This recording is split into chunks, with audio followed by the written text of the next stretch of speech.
por la noche, arropaba a mi hijo de 5 años para dormir. Él señaló hacia abajo y dijo en voz baja, cuando mamá no está en casa, de ahí sale una señora a jugar con papá. Sonreí, le di un beso y le dije, duerme, mi amor. Y luego hice algo. Al final, 3 ambulancias llegaron a la casa. Pero antes de empezar, por favor, compartan desde donde nos escuchan y cuántos años tienen. Siempre me alegra saber quién está ahora a mi lado. Que disfruten la historia. El coche de la empresa se detuvo ante el portón de hierro forjado y Eugenia Valdés descendió en la oscuridad de enero, impregnada del aire frío y seco de la sierra. 3 días de viaje de trabajo en la planta de San Juan del Río la habían dejado agotada hasta el último nervio. Reuniones interminables con los tecnólogos, que no lograban entender por qué sus exigencias sobre la pureza de la sustancia eran tan estrictas. Revisiones de documentación donde cada segunda línea requería correcciones. Conversaciones con el director de producción, convencido de que los estándares de la farmacopea habían sido inventados por burócratas que nunca habían olido el trabajo real. La casa la recibió con una luz tenue en el vestíbulo y el profundo silencio de la noche, de ese tipo que solo se encuentra en los hogares dormidos, donde hasta el zumbido del refrigerador en la cocina parece un murmullo, avergonzado de perturbar la paz. Subió al segundo piso, procurando no hacer crujir los escalones, pasó por el pasillo oscuro con las fotos familiares en las paredes y empujó la puerta de la habitación de su hijo. Mateo yacía con los brazos extendidos sobre el edredón estampado con dinosaurios. Los labios ligeramente entreabiertos, las pestañas temblando en sueños. En su mejilla, la marca de la almohada. Eugenia se quitó el abrigo y lo dejó caer sobre el sillón junto a la ventana, donde solía leerle antes de dormir. Se acostó a su lado y abrazó al niño, apretando su mejilla contra su nuca tibia, que olía a champú de bebé y a algo indefiniblemente familiar. De ella todavía emanaba el frío de la calle, impregnado en su ropa durante los pocos minutos que caminó desde el coche hasta la puerta. Mateo se revolvió y abrió los ojos. Mamá, duerme, mi amor, ya llegué. Todo está bien. Pero Mateo ya se había despertado por completo. Se sentó en la cama, se frotó los ojos con el puño y la miró con esa expresión seria que siempre se dibujaba en su rostro antes de las preguntas importantes. Así la miraba cuando preguntaba por qué el cielo era azul o a dónde iba la gente después de morir. Mamá, ¿por qué la señora bonita sale de debajo de la cama para jugar al doctor con papá? Eugenia se quedó paralizada. Su mano se congeló en el hombro de su hijo y durante unos segundos simplemente lo miró a la cara, tratando de encontrar una sombra de sonrisa, una pista de una broma infantil. ¿Qué señora, Mateíto? ¿De qué hablas? Pues, cuando no estás en casa. Ella vive ahí. Señaló con el dedo hacia abajo, en dirección a la recámara principal, ubicada en el piso inferior. Seo de debajo de la cama de papá. Papá dijo, es un secreto, o si no vendrá el coco y me llevará. Lo soñaste, pequeño. Su voz sonó hueca, poco convincente incluso para ella misma. Carraspeó, tratando de darle firmeza a sus palabras. Solo fue un sueño, una pesadilla. No, mamá, lo vi de verdad. Ella y papá se ríen y se abrazan, y luego se meten ahí, debajo de la cama, y hacen ruidos. Y a mí me da miedo cuando hacen ruido. El niño hablaba con calma, sin rastro de invención o deseo de asustar. Y esa tranquilidad, esa cotidianidad con la que un niño de 5 años describía lo que sucedía, le cortó la respiración. Un niño de 5 años no sabe mentir con tanta naturalidad, no sabe inventar detalles sobre jugar al doctor y secretos para adultos, ni amenazas con el coco. Era demasiado específico, demasiado coherente para la fantasía de un niño. Atrajo a su hijo hacia ella, lo abrazó con fuerza, hundió la nariz en su cabello tibio y susurró, duerme, pequeño, solo es un sueño, hablaremos por la mañana.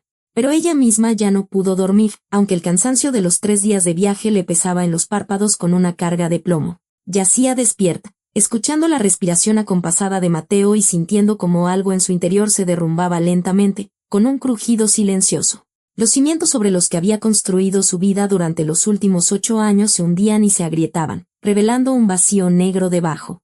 Un sueldo de 150,000 pesos como jefa del grupo de investigación en Pharma Bajío Síntesis. Una casa de 350 metros cuadrados en un fraccionamiento privado, cuya hipoteca finalmente habían terminado de pagar después de 8 años de mensualidades. Un esposo con su propio negocio, que siempre había parecido tan confiable. Un hijo en un buen kinder particular. Todo esto lo consideraba la prueba de que su vida era un éxito, de que la elección que había hecho en su día por Ricardo había sido la correcta. Al amanecer, cuando el cielo comenzaba a clarear, Ricardo entró en la habitación. Eugenia escuchó sus pasos cautelosos, el crujido de la puerta, y fingió estar dormida, controlando su respiración como había aprendido en sus años de estudiante en las clases de yoga. Él se inclinó sobre ella y sintió el olor de su loción, la misma que le regalaba en cada cumpleaños. Luego sintió el ligero contacto de sus labios en su cabello. «Buenas noches, mi amor», susurró él con esa entonación que ella siempre había considerado tierna, cariñosa, llena de amor conyugal. Ahora, esa ternura le pareció pegajosa, falsa, como el baño de oro barato en la bisutería, que se desprende tras el primer uso y deja al descubierto el metal gris que hay debajo. Por la mañana, apenas esperó a que amaneciera por completo. Eugenia llamó al trabajo y le dijo a la secretaria que tenía migraña y no iría. Su voz sonó lo suficientemente agotada, pues la noche en vela había hecho su trabajo, añadiéndole ronquera y languidez. Esperó a que Ricardo, después de besarla en la mejilla y desearle que se recuperara, se fuera a su oficina en su camioneta. Esperó a que Elena, la muchacha que les ayudaba en casa, una joven callada de 24 años, de un pueblo perdido de Hidalgo, con la mirada siempre baja y la costumbre de sobresaltarse con los ruidos fuertes, llevara a Mateo al kinder, prometiéndole comprarle un pan dulce en el camino. Luego, asegurándose de que no quedaba nadie en casa, Eugenia sacó de su maletín de trabajo el equipo que llevaba consigo para las inspecciones en la planta y que, por una feliz casualidad, no había tenido tiempo de devolver al almacén: una linterna de luz ultravioleta, una cámara termográfica y un endoscopio industrial con una sonda flexible. La cama de roble macizo se alzaba en medio de la recámara, imponente y pesada, de unos 200 kilos a simple vista. Hacía 2 años, Ricardo la había encargado a un ebanista de San Miguel de Allende, explicando con detalle las propiedades ortopédicas de su diseño, el soporte especial para la espalda, y cómo invertir en un buen descanso era invertir en el futuro. Eugenia se había reído entonces de su entusiasmo, pero aceptó. Al fin y al cabo, él rara vez pedía algo para sí mismo, siempre parecía un hombre que necesitaba poco para ser feliz. Ahora se arrodilló junto a la cabecera y comenzó a examinar cada centímetro de la talla. Los rasguños aparecieron casi de inmediato, apenas visibles, pero regulares, dispuestos en un arco, como si un objeto pesado se hubiera deslizado repetidamente por la misma trayectoria, rozando la madera contra el suelo. La cámara termográfica mostró una distribución desigual de la temperatura bajo la cama. Una sección del suelo estaba notablemente más fría que el resto, como si debajo hubiera una habitación con un microclima diferente. Eugenia introdujo el endoscopio por una rendija entre las tablas, entrecerró los ojos para ver la pequeña pantalla y vio algo que le provocó un escalofrío. Guías metálicas, cilindros hidráulicos con la marca de un fabricante alemán, cables cuidadosamente dispuestos en una funda protectora. Encontró el botón oculto en un rizo tallado de la cabecera, diminuto, pintado del color de la madera, tan hábilmente que sin buscarlo habría sido imposible de notar. Dudó un segundo y luego presionó. El colchón, junto con una parte del suelo, se deslizó suavemente hacia un lado, casi en silencio, revelando una estrecha escalera que descendía a la oscuridad, de donde emanaba un aire viciado y un olor dulzón. Eugenia bajó, sujetándose del frío pasamanos de metal. Abajo había una habitación de unos 25 metros. Había una cama ancha con sábanas de seda color burdeos, un sillón de cuero en una esquina con la huella de un cuerpo, y en el buró, un frasco de aceite para masajes y objetos cuya visión le revolvieron el estómago, aunque se consideraba una persona difícil de escandalizar. Se obligó a recorrer la habitación metódicamente, como lo hacía en las plantas de producción, registrando cada detalle. Sobre la mesita de centro, junto a una botella empezada de un tequila añejo carísimo, había unos documentos esparcidos en abanico, como si el dueño no esperara una visita y no se hubiera molestado en ocultar las pruebas. Una póliza de seguro de GNP a su nombre, Eugenia Valdés de Morales. 15 millones de pesos en caso de muerte. Beneficiario, Ricardo Morales Santos, cónyuge legal. Detrás de un falso panel de madera, que descubrió golpeando las paredes, Eugenia encontró una caja fuerte con cerradura electrónica y un código digital de 4 dígitos. Sacó un polvo fluorescente, del tipo que usaban en el laboratorio para detectar rastros de contaminación. Lo aplicó en una fina capa sobre el teclado y encendió la luz ultravioleta. 4 teclas brillaban más que las demás, 0-5 y 1-2. 5 de diciembre, el aniversario de su boda. La fecha que Ricardo nunca olvidaba, y cada año le regalaba un ramo de 8 rosas blancas, una por cada año que habían vivido juntos. La contraseña funcionó al primer intento y la puerta de la caja fuerte se abrió con un suave clic. Dentro había contratos de crédito por un total de 40 millones de pesos, a 2 a su nombre en 4 bancos diferentes. Algunos estaban firmados con su firma electrónica avanzada, la misma firma cuyo token le había dado a su marido tiempo atrás, diciéndole, por si algo me pasa, para que puedas resolver asuntos urgentes. En otros contratos había firmas manuscritas, parecidas a la suya, y sellos que indicaban su presencia personal en la sucursal. Eugenia comprendió al instante que había cómplices dentro de los bancos, gente dispuesta a hacer la vista gorda a una falsificación por una comisión. Junto a ellos estaban los documentos de la hipoteca de la casa y el terreno, y al fondo del montón, un contrato preliminar de venta de la patente de Reumasan a un consorcio de la Ciudad de México, Farmamex, por 10 millones de pesos, en lugar de los 85 millones que valía según las estimaciones más modestas. Fotografió todo con su teléfono, cada página, cada firma, cada sello. Devolvió los documentos a su sitio en el mismo orden en que los encontró y subió. El mecanismo se cerró tan silenciosamente como se había abierto, y la cama volvió a ser simplemente una cama, cara, bonita y, en apariencia, segura. Por la noche, Ricardo llegó a casa alegre, de buen humor. Le trajo a Mateo un juego de plastilina con moldes de dinosaurios y a ella, un ramo de rosas blancas frescas, con gotas de agua en los pétalos. ¿Cómo estás? ¿Se te quitó el dolor de cabeza? Le preguntó con una preocupación en la voz que ahora le parecía un papel mal ensayado. Casi. Ya descansé. Te calentaré leche con miel de agave de Jalisco, como siempre. Sí, eso siempre ayuda. Regresó 10 minutos después con un vaso en la mano, se sentó al borde de la cama y se lo tendió con una sonrisa. Toma, mi amor, esto te ayudará a dormir. Eugenia tomó el vaso, se lo llevó a los labios y sintió un sabor amargo apenas perceptible, que antes había atribuido a las particularidades de la miel de agave, a sus notas herbales. Fingió beber, retuvo el líquido en la boca. Luego, cuando Ricardo se dio la vuelta, lo escupió discretamente en un pañuelo. Esperó a que su marido se fuera a su despacho y vertió el resto de la leche en un tubo de ensayo estéril de su kit de laboratorio, que siempre guardaba en el buró. Esa misma noche, cuando Ricardo se durmió y sus ronquidos llegaron desde la recámara, se vistió en silencio y se fue al instituto en un taxi que pidió por una aplicación. El cromatógrafo trabajó en silencio, mostrando en la pantalla los picos característicos que parecían una cordillera. Eugenia miró los resultados y sintió cómo se le entumecían los dedos, cómo se le enfriaba la nuca. Risperidona, un antipsicótico de segunda generación que, en pequeñas dosis y con un uso prolongado, provoca letargo, lagunas mentales, inestabilidad emocional y temblor en las manos. La dosis estaba calculada a la perfección, suficiente para destruir gradualmente su psique, pero no lo bastante para levantar sospechas en los médicos o aparecer en un chequeo de rutina. Recordó los últimos meses, las llaves del coche que aparecían en los lugares más inesperados, aunque recordaba perfectamente haberlas dejado en su sitio. Los arrebatos de irritación con Mateo cuando simplemente jugaba ruidosamente, por los que luego sentía una vergüenza insoportable, la niebla constante en su cabeza por las mañanas, que atribuía al estrés y al cansancio. Él estaba envenenando metódicamente, pacientemente, con un plan a largo plazo, quizás de meses o incluso años. Cada noche la besaba en la frente, le ofrecía leche tibia con la sonrisa solícita de un marido amoroso, mientras observaba cómo su esposa perdía lentamente la razón, probablemente anotando cada crisis, cada pequeño olvido. Unos días después, Eugenia escuchó una conversación telefónica que puso las últimas piezas en su lugar. Ricardo hablaba en su despacho, sin darse cuenta de que la puerta había quedado entreabierta un par de centímetros. Sí, entiendo los chinos enviaron producto defectuoso, los clientes exigen el reembolso, no tengo dinero ahora mismo, ¿de dónde quieren que saque 40 millones? Del aire.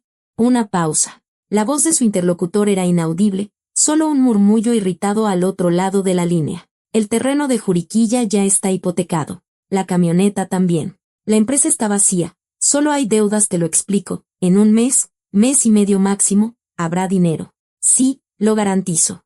No los estoy estafando. Tengo un activo, la patente, vale al menos 85 millones. En un mes se cierra el trato y lo cubro todo. Eugenia se apartó de la puerta, pegando la espalda a la pared del pasillo. El corazón le latía con tanta fuerza que le zumbaba en los oídos.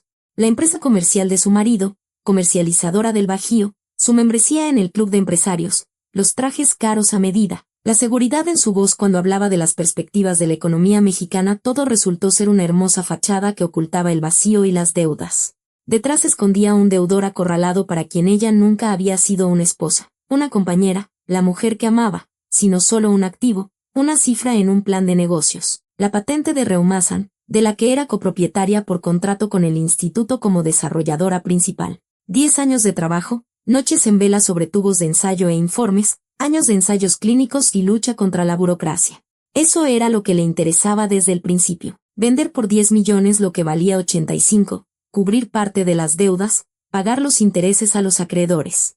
Y para que su esposa no se interpusiera, no hiciera preguntas incómodas, no contratara a un abogado, convertirla en una ruina incapacitada, obtener una declaración judicial de incapacidad mental, conseguir la tutela y quedarse con todo hasta el último centavo. Elena, con su mirada baja y su embarazo, que Eugenia había adivinado al ver por casualidad un envase de vitaminas prenatales en el baño, no era la causa de todo, no era la protagonista de esta historia. Simplemente un extra, una recompensa colateral, un premio de consolación por una operación exitosamente ejecutada. El objetivo principal era otro, el dinero, la patente, librarse de la deuda. Y esta comprensión, fría y clara como el cielo de enero sobre Querétaro, se convirtió en el cimiento sobre el que Eugenia comenzó a construir su respuesta. Los días siguientes los pasó en el laboratorio, quedándose hasta tarde con el pretexto de un informe urgente para el CONACYT, y sus colegas, acostumbrados al ritmo de trabajo de la jefa del grupo de investigación, no hicieron preguntas. Trabajó metódicamente, con la misma concentración con la que una vez había desarrollado la fórmula de Reumassan. Solo que ahora, el objeto de su investigación no era la destrucción de moléculas, sino de personas. El primer compuesto lo preparó con fibras microscópicas de vidrio mezcladas con extracto de la planta conocida como mala mujer, y un polvo inerte que aseguraba una distribución uniforme sobre la superficie. Al contacto con la piel húmeda, especialmente en zonas con epidermis delgada, la mezcla provocaba una comezón que se intensificaba al rascarse, convirtiéndose en una auténtica tortura. El segundo preparado, una solución débil de capsaicina para el sistema de ventilación, estaba diseñado para irritar las mucosas de los ojos y la nasofaringe. Esperando el momento en que Ricardo se fue a otra negociación con sus acreedores y Elena llevó a Mateo a sus clases de natación, Eugenia bajó a la habitación del sótano y trató la ropa de cama, las almohadas y las manijas de las puertas con su compuesto, y roció la capsaicina en el filtro del aire acondicionado. El efecto se manifestó al tercer día, durante la cena, cuando toda la familia se reunió en la mesa del comedor. Elena, al servir los platos, de repente se encogió de hombros y se rascó discretamente el cuello, luego la muñeca y después, pensando que nadie la veía, se pasó la mano por el muslo bajo el delantal. Sus mejillas se cubrieron de manchas rojas y sus ojos se llenaron de lágrimas. «Elena, ¿estás bien?», preguntó Eugenia con el tono solícito que había estado practicando frente al espejo. «¿Te pasa algo en la piel? He visto que andan circulando muchas infecciones, especialmente en esta época. Quizás deberías ir al dermatólogo. Tenemos un niño pequeño en casa, no vaya a ser». La joven se sobresaltó, bajó la mirada aún más de lo habitual y balbuceó algo sobre una alergia a un nuevo detergente. «¿Qué detergente, Elena? Llevamos usando el mismo desde hace medio año», Eugenia negó con la cabeza con una preocupación maternal. «Lo importante es que te revises, no lo dejes pasar. Algunas enfermedades, ya sabes, no se manifiestan por mucho tiempo, y luego, de repente, ya es demasiado tarde». Ricardo, en la mesa, estornudó, se secó los ojos llorosos con una servilleta y apartó su plato con irritación, quejándose de que había polvo en la casa y exigiendo llamar a un servicio de limpieza para un aseo general. Esa misma noche, Eugenia revisó un foro de salud femenina en el que se había registrado una semana antes con el nombre de «Doctora Elena», subiendo un avatar con la imagen de unas manos con guantes blancos tomando el pulso. Su cálculo fue correcto. En la sección de preguntas anónimas, apareció una publicación del usuario, Elenita. «Hola. Tengo una comezón extraña desde hace varios días, especialmente después de estar con mi pareja. Él también tiene los ojos rojos y estornuda constantemente. ¿Qué podría ser? Me da miedo ir al médico, solo tengo residencia temporal». Eugenia redactó una respuesta, eligiendo cuidadosamente las palabras para sonar como una abuela sabia de pueblo con formación médica. «Querida, no te preocupes. Tienes un desequilibrio energético. Suele pasar por el estrés y una mala alimentación. Necesitas baños de hierbas con manzanilla y corteza de encino. Te escribiré la receta. Y para tu hombre, un té de raíz de la sierra. Restaura la fuerza masculina y quita la inflamación. Es una receta probada, con 30 años de práctica». La composición de la raíz de la sierra la diseñó Eugenia para que potenciara los efectos secundarios de la risperidona, el mismo fármaco con el que Ricardo la estaba envenenando y que ahora, gracias a los esfuerzos de Elena, volvía a él con creces. La respuesta de Elenita llegó una hora después. Doctora Elena, muchísimas gracias. Rezaré por su salud. ¿Puedo aumentar la dosis para él? Es un hombre grande, de 90 kilos. Eugenia se reclinó en el respaldo de su silla de oficina y se permitió sonreír por primera vez desde el día en que Mateo le habló de la señora bajo la cama. La víctima misma le pedía el arma para destruir a su amante, le daba las gracias y prometía rezar por la salud de su verdugo. Una semana después, a Ricardo se le empezaron a caer las cosas de las manos.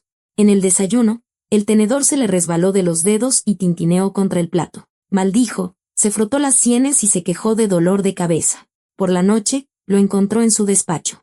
Estaba sentado, aferrado a los reposabrazos del sillón, mirando una esquina de la habitación con las pupilas dilatadas. Ricardo, ¿qué te pasa?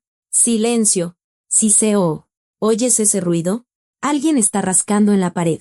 Ahí no hay nadie. Es una casa vieja. La madera se seca y cruje. Yo sé lo que oigo. Se levantó de un salto, agarrándose el pecho. Su rostro palideció. Algo no está bien. Algo no está bien conmigo. Eugenia se acercó, le puso una mano en el hombro, fingiendo preocupación conyugal, mientras en su interior se extendía una satisfacción gélida. Su cordura se estaba desmoronando exactamente como él había planeado que se desmoronara la suya. El siguiente golpe lo asestó 3 días después.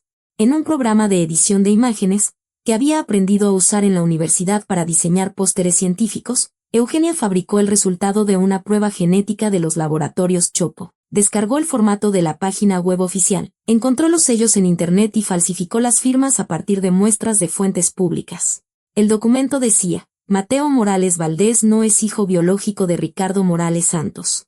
Probabilidad de paternidad, 0.0%. Colocó el papel entre las páginas del libro de Dale Carnegie, Cómo ganar amigos e influir sobre las personas, que su marido llevaba leyendo 2 meses antes de dormir, tratando de aprender a persuadir a sus acreedores. Lo colocó de tal manera que la hoja le cayera en las manos al abrir el libro por el marcapáginas. Por la noche, la despertó un grito. Ricardo estaba de pie junto a la cama, estrujando la hoja arrugada con tal fuerza que el papel temblaba. Su rostro era algo que nunca antes había visto, amoratado, desfigurado, con las venas del cuello hinchadas. ¿Qué es esto? Le arrojó el papel a la cara. ¿Qué es esto? Contéstame. Ricardo, no entiendo de qué. 8 años. 8 años criando al hijo de otro. ¿De quién es? Responde, ¿de quién? La agarró por los hombros, la sacudió con tal fuerza que le castañetearon los dientes y sintió una oleada de dolor. Pero junto con ella, vino una extraña ligereza. Todo iba según el plan. Sollozó, interpretando el papel de una mujer destrozada. Fue José, el plomero del fraccionamiento. Venía a arreglar las tuberías, me invitaba dulces, era tan bueno, Ricardito, tan cariñoso. El golpe le dio en el pómulo, seco y cortante. Sintió el sabor a sangre en la boca por la mejilla mordida, pero solo experimentó alivio. El dolor físico era insignificante comparado con el que él le había infligido durante años, gota a gota, vertiendo veneno en su leche tibia con miel. Maldita. Siseo. Sucia, maldita. Le di todo a esta familia, ¿y tú? Al oír el ruido, Elena entró corriendo en camisón. Ricardo, sin distinguir quién tenía delante, la empujó contra la pared con tal fuerza que la joven gritó y se dobló por la mitad, agarrándose el vientre. Eugenia sabía que Elena estaba embarazada. Ahora, al ver cómo la joven se deslizaba por el suelo, sintió una punzada de algo parecido al remordimiento, pero la reprimió de inmediato. Era una guerra, y en la guerra hay víctimas. 2 días después, escuchó por casualidad una conversación en la cocina y se enteró de que Elena había perdido al bebé. La joven hablaba por teléfono con algún familiar, su voz quebrada por el llanto. Mamá, lo perdí todo, perdí a mi bebé, me golpeó muy fuerte, ahora no le importo a nadie. La cena con los inversores de la Ciudad de México fue una obra que Eugenia dirigió hasta el más mínimo detalle. Se puso el vestido turquesa que Ricardo le había elegido una vez en una boutique del centro. Se arregló el pelo. Se maquilló. La esposa perfecta de un empresario de éxito. La primera hora de la velada transcurrió sin incidentes. Sonrió, mantuvo la conversación sobre las perspectivas del mercado del Bajío, sirvió vino a los invitados. Cuando Elena trajo la sopa de róbalo en una sopera de porcelana, Eugenia se quedó inmóvil, mirando fijamente su plato. «Sangre», dijo en voz baja, y luego más alto. «Hay sangre aquí». Lo envenenó. El fantasma de debajo de la cama envenenó la comida. Se levantó de un salto, volcando una copa de vino tinto sobre el mantel inmaculado. La mancha se extendió, pareciendo realmente sangre. Se metió debajo de la mesa, sollozando y cubriéndose la cabeza con las manos. «Sálvenme, quiere matarme. El diablo está en mi casa». Mateo, despertado por los gritos, corrió desde su habitación en su pijama de dinosaurios y se lanzó hacia su madre entre lágrimas. «Mamá, mamita». Ese momento fue el más terrible, el más doloroso de toda la actuación. Eugenia apartó a su hijo, mirándolo con los ojos desorbitados y enloquecidos. «Tú no eres Mateo». «¿Quién eres? ¿Quién te ha cambiado?». El niño retrocedió, llorando más fuerte, y el corazón de Eugenia se partió en 1000 pedazos. Pero sabía que para protegerlo de verdad, primero tenía que destruir la amenaza. Un dolor temporal no era nada comparado con una vida bajo la tutela de un padre criminal. Los invitados se fueron sin terminar el vino de postre. Ricardo respiró aliviado y concertó una cita con un médico conocido. La clínica privada en el Marqués resultó ser un edificio anodino de 2 plantas detrás de un alto muro. El médico, un hombre calvo con gafas doradas que se presentó como el doctor Esteban López, los recibió en un consultorio donde, sobre la mesa, había un sobregrueso que Ricardo deslizó descuidadamente en su dirección. El interrogatorio duró 15 minutos. Ni electroencefalogramas, ni análisis, solo unas cuantas preguntas formales y miradas significativas entre los hombres. «Trastorno depresivo mayor con síntomas psicóticos», dictó López, rellenando un formulario. «Pérdida de la capacidad para controlar el comportamiento. Se recomienda tratamiento forzoso y nombramiento de un tutor». Eugenia observó en silencio cómo firmaban la sentencia de destrucción de su vida, pero ahora tenía pruebas de una conspiración criminal que abarcaba varios artículos del Código Penal. La reunión con Alejandro Moreno tuvo lugar 3 días después en una pequeña cafetería del centro de Querétaro, a donde Eugenia llegó a escondidas mientras Ricardo pensaba que yacía en la recámara bajo el efecto de los sedantes. Moreno apenas había cambiado desde sus tiempos de estudiante. Los mismos ojos atentos, la misma manera de escuchar, con la cabeza inclinada hacia un lado. «Eugenia, lo he revisado todo». Golpeó con el dedo la memoria USB que ella le había entregado el día anterior. «Aquí es suficiente para abrir un caso por fraude, lavado de dinero y falsificación de documentos. Pero para el intento de homicidio por envenenamiento, necesitamos su confesión. La defensa intentará impugnar los documentos de la caja fuerte, dirán que se obtuvieron ilegalmente. Ricardo es hijo de abogado, lo sabe. Conseguiré la confesión», dijo Eugenia. «En 24 horas». Moreno guardó silencio, mirándola, luego asintió y le tendió la mano. Su apretón fue cálido y firme. El apretón de un aliado, dispuesto a ofrecer su apoyo. «Mi gente estará cerca de la casa». «¿Estás segura de que puedes hacerlo?». «No tengo otra opción, Alejandro. Un ratón acorralado muerde al gato». Al salir de la cafetería en el crepúsculo de enero, Eugenia sintió que algo había cambiado en su interior. Por primera vez en meses de soledad y miedo, no estaba sola, y eso fue suficiente para que el mecanismo de la operación final se pusiera en marcha.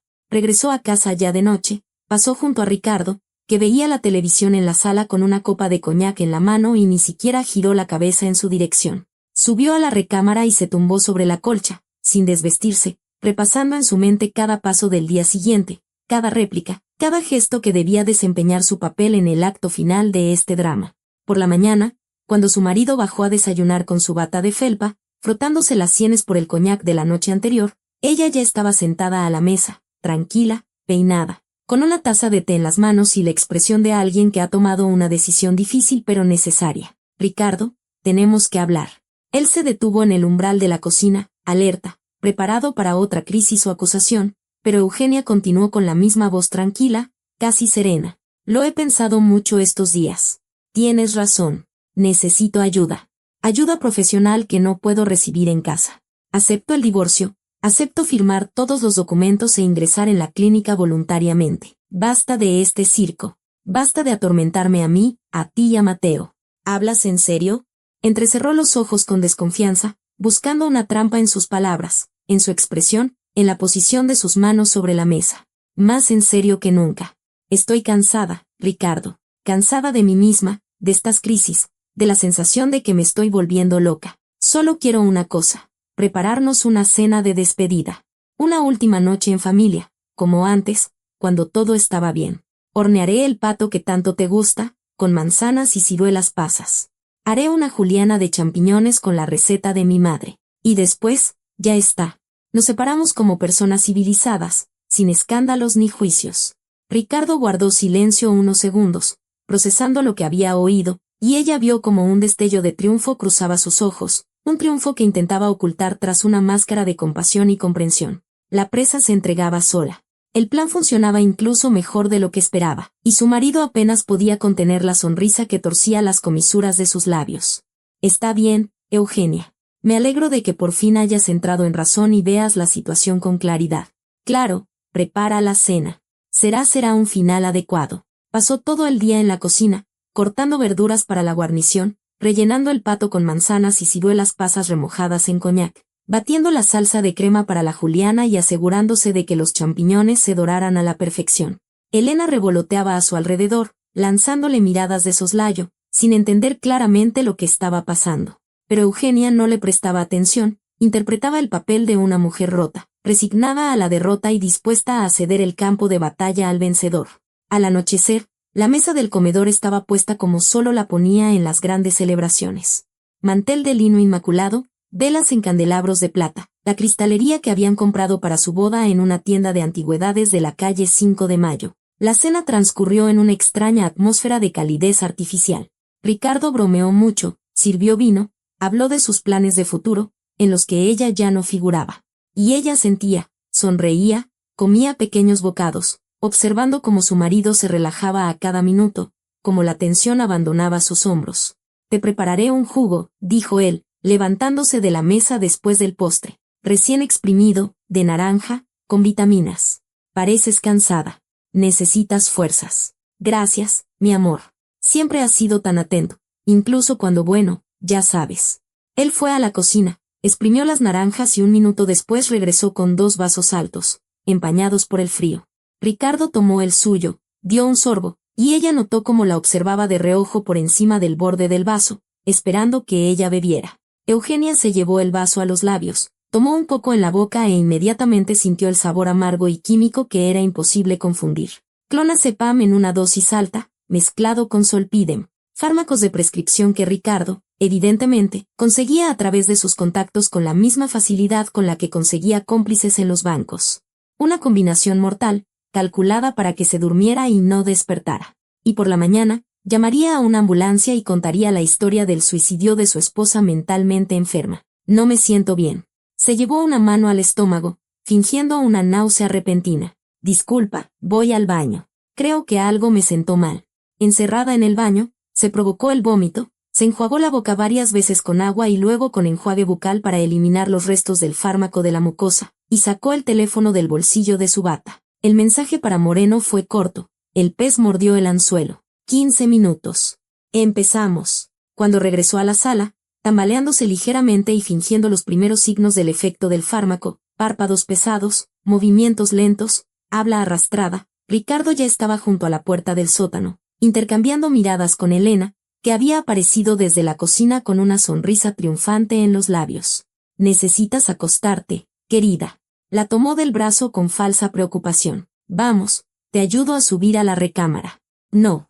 Se apartó y se sentó en un sillón junto a la chimenea, cerrando los ojos. Me quedaré aquí un rato. Me da vueltas la cabeza, no puedo caminar. El medicamento actúa rápido, le escuchó susurrar a Elena. En media hora estará completamente inconsciente. Bajemos a celebrar nuestra victoria. Mañana todo será nuestro. Bajaron al sótano, y Eugenia, tras contar hasta 10 y asegurarse de que los pasos se habían desvanecido, se levantó del sillón. Se acercó al panel de control del sistema de casa inteligente, instalado en un nicho junto a la escalera, y con un solo movimiento, cortó la alimentación del sistema hidráulico que controlaba el mecanismo de la puerta. Ahora la habitación del sótano no podía abrirse ni desde dentro ni desde fuera. La cerradura electrónica solo funcionaba con electricidad, y Ricardo, en su momento, había escatimado en un sistema manual de respaldo. Con el siguiente movimiento, activó la máquina de humo teatral que había instalado el día anterior en el conducto de ventilación con el pretexto de revisar el sistema de purificación de aire. Un humo de glicerina inofensivo, el mismo que se usa en conciertos y teatros, comenzó a llenar la habitación de abajo, denso, blanco, de aspecto alarmante, pero absolutamente seguro para respirar. Se sentó en el sofá con una tableta en las manos y se conectó a las cámaras de vigilancia que el propio Ricardo había instalado en el sótano para grabar sus encuentros. La transmisión de video ya se estaba enviando en directo al correo personal de Moreno para el protocolo, al chat grupal de los residentes del fraccionamiento donde Ricardo era miembro de la junta y un hombre respetado, y a la dirección corporativa del consorcio Farmamex, cuyos directivos tanto deseaban adquirir su patente a precio de ganga. Que todos vieran quién era en realidad el ejemplar padre de familia y exitoso empresario. En la pantalla de la tableta se desarrollaba la escena que había esperado durante meses, que había ensayado en su imaginación durante noches de insomnio. El humo llenaba la habitación con nubes blancas. Ricardo golpeaba la puerta con los puños, gritaba, pedía ayuda.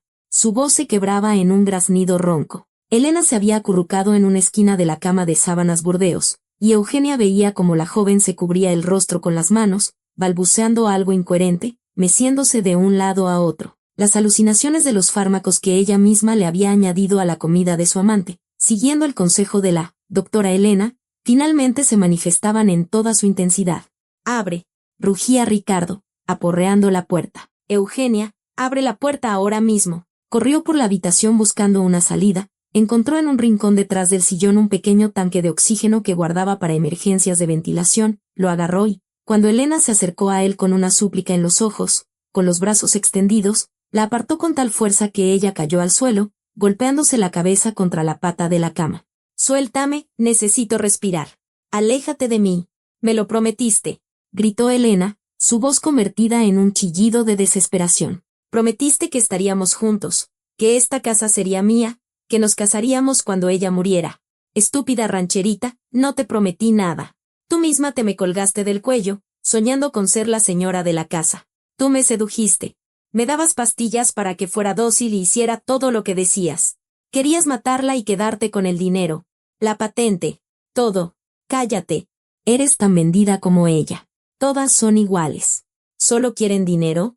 Mataste a mi hijo». Elena lloraba, esparciendo lágrimas y mocos por su rostro. «Me golpeaste en el vientre. Por tu culpa lo perdí todo. Todo. Tú tienes la culpa. Tú misma hacías planes para ocupar su lugar». Entonces Eugenia observó en la pantalla como dos personas que una hora antes celebraban su victoria y hacían planes de futuro, se destrozaban mutuamente entre las nubes de humo teatral. Todos los secretos sucios, el envenenamiento con leche y risperidona, la falsificación de sus firmas en los contratos de crédito, la conspiración para asesinarla por la patente, salían de sus bocas en un arrebato de odio y miedo mutuos, y las cámaras grababan cada palabra, cada confesión. El teléfono de Ricardo sonó en medio del humo. Lo encontró en el suelo cerca de la cama, desbloqueó la pantalla con dedos temblorosos y marcó el número de emergencias, esperando pedir ayuda, pero quien respondió fue Eugenia. Ricardo Morales Santos. Su voz era fría y clara, la voz de un científico que ha realizado un experimento perfecto y observa el resultado. «Querías hablar. Eugenia, abre la puerta. Nos estamos asfixiando aquí. El humo es inofensivo, no dramatices. Glicerina y agua destilada, la composición teatral estándar. Estudiaste química en la prepa. Deberías entender la diferencia entre humo y niebla. ¿Qué quieres? El dinero, la casa, la patente, te daré todo, firmaré lo que sea, pero abre. No necesito nada de ti, Ricardo. Solo quería que vieras tu verdadero rostro, y que todo el fraccionamiento lo viera también. Y tus socios, y tus acreedores. La transmisión en vivo lleva ya 10 minutos. Tú lo planeaste todo desde el principio. La comezón que los tenía a ti y a Elena rascándose hasta sangrar. Tus alucinaciones y ataques de pánico. Tu paranoia sobre la paternidad. La falsa prueba de ADN. Todo eso fui yo, Ricardo. Nunca estuve loca, ni un solo día. Eras tú el que se estaba volviendo loco por sus propios miedos y por los fármacos que tu amante te ponía en la comida, siguiendo mi receta. Zorra, te voy a destruir cuando salga de aquí. No, Ricardo, te destruiste a ti mismo con tus propias manos, con tu codicia. Yo solo permití que dos traidores vieran sus verdaderos rostros. Disfruta de los últimos minutos de tu gran amor. Colgó y miró el reloj. Faltaban 2 minutos para que llegaran los servicios de emergencia. Moreno ya debía estar en camino con su equipo. Eugenia se levantó, se acercó al panel de control y restableció la energía. La puerta del sótano se desbloqueó con un suave clic. No iba a poner en riesgo a los rescatistas. Eso ya sería un verdadero crimen. 15 minutos después, frente al portón de la casa, se alinearon 3 ambulancias con sus luces azules intermitentes, una unidad de bomberos y una camioneta de la policía de la que descendían personas uniformadas. Moreno entró primero en la casa, seguido por el grupo de investigación con testigos y peritos. Los rescatistas con mascarillas bajaron al sótano y sacaron a 2 personas. A Elena, inconsciente por la histeria y la hiperventilación, con los ojos en blanco y espuma en las comisuras de los labios. A Ricardo, en estado de psicosis aguda. Se defendía de fantasmas invisibles, gritando algo incoherente sobre traición y venganza. Los paramédicos tuvieron que sujetarlo con correas a la camilla para que no se lastimara a sí mismo o a los demás. Eugenia estaba de pie en el porche con un abrigo puesto a toda prisa, abrazando a un somnoliento Mateo, a quien el ruido había despertado, y frente a las cámaras de los teléfonos de los vecinos, que habían acudido de todo el fraccionamiento atraídos por las sirenas, interpretó el papel de víctima de manera tan convincente como nunca en su vida. Voz temblorosa, lágrimas en las mejillas, súplicas para que no fotografiaran al niño, agradecimientos a los rescatistas. Todos compadecían a la pobre mujer que casi había sido asesinada por su propio marido. Y nadie sospechaba que esa figura frágil y llorosa con una bata de casa era la directora y ejecutora de todo el espectáculo. El juicio se celebró 4 meses después, tras la investigación preliminar y los peritajes. Eugenia estaba sentada en la sala del juzgado de lo penal de Querétaro, en un duro banco de madera para testigos, escuchando como el juez leía la sentencia con voz monótona. Ricardo Morales, 18 años en un penal de máxima seguridad por el conjunto de los cargos, intento de homicidio por envenenamiento, fraude en grado de tentativa, lavado de dinero y falsificación de documentos. El caso penal contra la propia Eugenia por privación ilegal de la libertad fue sobreseído. La investigación reconoció que sus acciones se debieron a un estado de necesidad, ya que defendía su vida de las personas que esa misma noche intentaron envenenarla. Elena Climaco recibió 9 años como cómplice en todos los episodios y por maltrato infantil. Se descubrió que en más de una ocasión había dejado a Mateo solo, encerrándolo en su habitación mientras se divertía con su amante en el sótano. En el caso había otros 7 acusados. El directivo de Farmamex recibió 4 años por intento de soborno y conspiración para el robo de propiedad intelectual. 3 gerentes bancarios de diferentes sucursales, de 2 a 5 años por fraude y falsedad documental. El doctor López perdió su licencia y fue sentenciado a 3 años por emitir un diagnóstico deliberadamente falso. Todo el entramado que Ricardo había construido durante años se desmoronó como un castillo de naipes, sepultando bajo sus escombros a todos los que se habían dejado tentar por el dinero fácil. Mientras firmaba los papeles del divorcio en la misma sala del tribunal, mientras la guardia se llevaba a su exmarido por una puerta lateral, Eugenia no sintió triunfo, solo una extraña ligereza, como después de una larga y agotadora enfermedad, cuando la fiebre finalmente baja y se puede respirar a pleno pulmón sin miedo a que cada inhalación cause dolor. Ella y Mateo se mudaron a un modesto departamento de 2 recámaras en una colonia de clase trabajadora en las afueras de Querétaro, en un edificio común con un área de juegos en el patio. Después de pagar parte de las deudas de su marido para limpiar su nombre y no responder por sus obligaciones como heredera, de la antigua opulencia no quedó casi nada.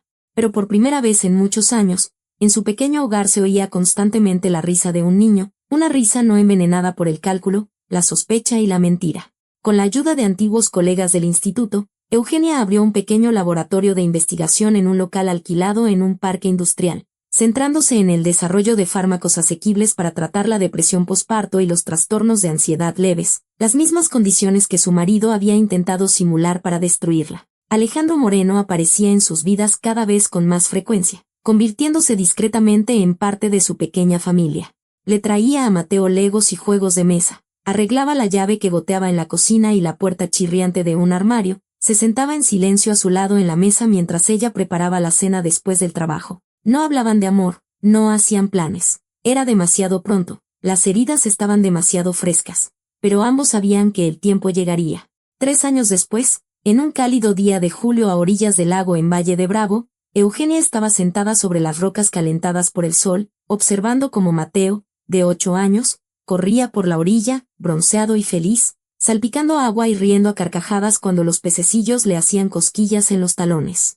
El sol se reflejaba en el agua transparente con miles de destellos dorados, y el viento traía el olor de los pinos y las agujas calientes desde la otra orilla. Por la mañana, la habían llamado del penal de Puente Grande. Ricardo Morales había fallecido durante la noche de un derrame cerebral masivo. Nunca dejó de fumar, vivía en constante estrés y miedo, y no gozaba del respeto de los demás reclusos. Los estafadores y los que levantan la mano a las mujeres no son bien vistos allí. Escuchó la noticia en silencio. Agradeció la información y colgó. ni lágrimas ni regocijo, solo un suspiro silencioso, como si se cerrara la última página de un libro que hacía tiempo que debía haber terminado de leer y colocar en el estante más alejado. Mamá, ¿por qué estás triste? Mateo corrió hacia ella, mojado y radiante de felicidad, y se dejó caer a su lado sobre las cálidas rocas, acurrucándose contra ella. No estoy triste, mi amor. Solo estaba pensando en varias cosas. ¿En qué cosas? En el trabajo, en las reacciones químicas. Sonrió y abrazó a su hijo por los hombros delgados y bronceados. Sabes, la vida se parece mucho a un gran experimento químico. A veces, en la solución caen impurezas que lo estropean todo y cambian el color. A veces hay explosiones, cuando mezclas las sustancias equivocadas. Pero si tienes paciencia y haces la purificación correctamente, al final quedan los cristales más puros, los más transparentes. ¿Como la sal del agua de mar? Sí, mi amor. Exacto, como la sal. Mateo asintió con la expresión seria de alguien que ha comprendido algo importante. Luego se puso de pie de un salto y corrió de vuelta al agua, esparciendo un abanico de gotas. Y Eugenia se quedó sentada sobre las rocas, contemplando el atardecer que teñía el cielo sobre el lago de tonos durazno y rosados. Mañana volvería a salir el sol sobre la Sierra Gorda, y su fórmula de la felicidad, obtenida a través del dolor, la traición y la venganza, a través de años de mentiras y meses de una guerra calculada, finalmente comenzaría a cristalizarse en algo luminoso y real.